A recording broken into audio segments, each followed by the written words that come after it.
ধন্যবাদ সকলকে। প্রতিদিনের মতো আজ একটি ভিডিও নিউজ নিয়ে আসলাম। আমি আব্দুল আওয়াল, ক্যামেরা আছে সকল আপনি পেতো। আমরা এখন একটা নিউজ করার জন্য রওনা দিলাম আমাদের ভুলির দিকে উদ্দেশ্য করে রওনা দিলাম।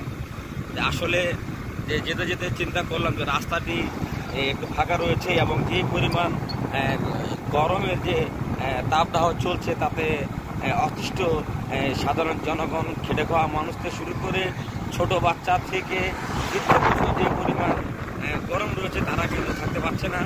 আর আপনি দেখতে পাচ্ছেন যে আমাদের যে রাস্তার পাশে যে কালো রং দেখা যাচ্ছে বা কালো কালো ভাব, আসলে সেটা কিন্তু কালো রং নয়, এটা কিন্তু পিচ।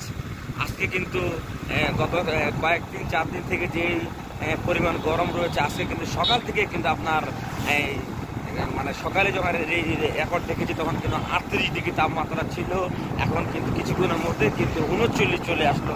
অর্থাৎ আজকে দুপুর 12টা পর্যন্ত কিন্তু 42 পর্যন্ত তাপমাত্রা সম্ভব যেতে পারে আর কি। যেহেতু এখন 38 উঠে গেছে এবং 2টার মধ্যেই আপনার 42 তাপমাত্রা উঠবে। অর্থাৎ এক সপ্তাহ থেকে 42, 41, 39 পর্যন্ত তাপমাত্রা রয়েছে।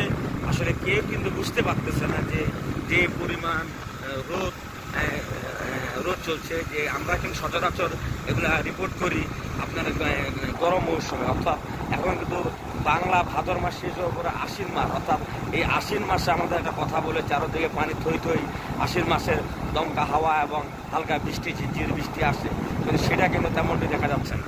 এই আশ্বিন মাসে যে পরিমাণ রোদ, অর্থাৎ আশ্বিন মাস, বাংলা আশ্বিন মাসে সেপ্টেম্বর মাস, অর্থাৎ বাংলা আশ্বিন মাসের 15 তারিখের কাছাকাছি হয়ে 15 তারিখ পার হয়ে গেছে, তবু কিন্তু আপনার পানি নেই এবং যে আমন ধান রোপণ করেছে সেই আমন ধানেরও কিন্তু আপনার ঠিক মতো পানি পাচ্ছে না, ফেটে চৌচির হয়ে গেছে এবং চারদিকে শুধু গরম আর গরম।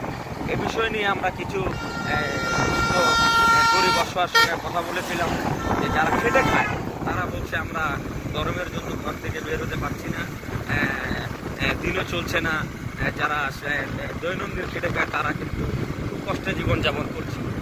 অর্থাৎ এখন কিন্তু আমরা বাস স্ট্যান্ড থেকে পার হয়ে রেডিও সেন্টারের দিকে ঢুকে গেলাম। অর্থাৎ ডানে আমাদের রেডিও সেন্টার আছে, টিভি সেন্টার আছে। আমাদের ঠাকুরগাঁ কিন্তু একটি খুব মানে এখন ঠাকুরগাঁকে জেলা শহর খুব পরিচিত। এখানে আমাদের অনেক কিছু পাওয়া যায়, যেমন আমরা বিটিভি দেখি না, অর্থাৎ বিটিভির কিন্তু এখানে একটি সেন্টার রয়েছে এবং আমাদের ডাক্তার বিটিভিও সেন্টার আছে এবং রেডিও সেন্টারও রয়েছে, স্কুলও রয়েছে। আপনারা দেখতে পাচ্ছেন যে আমরা আবার রওনা দিয়ে দিলাম পঞ্চগড়ের উদ্দেশ্যে। অর্থাৎ আমরা এই প্রতিদিনে যে রিপোর্ট করি এই পরিমাণ যে গরম রয়েছে তাতে অতিষ্ঠ হয়ে যাচ্ছি। আপনি আমার সাথে থাকুন, আমি দেখাবো যে আমরা আসলে কত মিনিটে আমরা চলে যাচ্ছি পঞ্চগড়ের দিকে। যারা আমার ভিডিওটি দেখবেন তারা অবশ্যই নতুন নতুন ভিডিও কন্টেন্ট পেতে এবং নিউজ পেতে আমার সাথে থাকবেন। একটু লাইক দিবেন, কমেন্ট দিবেন এবং শেয়ার করে পাশে থাকবেন। ধন্যবাদ, সাথে থাকুন। দেখাচ্ছি আমাদের রোডের রাস্তার কি অবস্থা।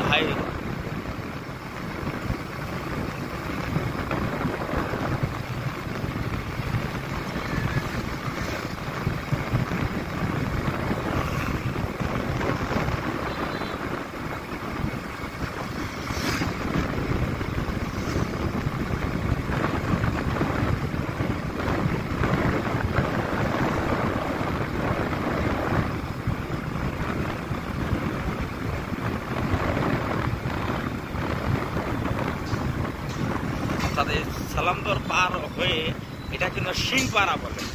সিংপাড়া অনেকজনে জানায়, এটা হলো সিংপাড়া দিকে। সিংপাড়া কিন্তু আপনার সবজি কিন্তু খুব ভালো হয়। এখানে কিন্তু আপনার মিষ্টি কুমড়া, সবজি কিন্তু লাউ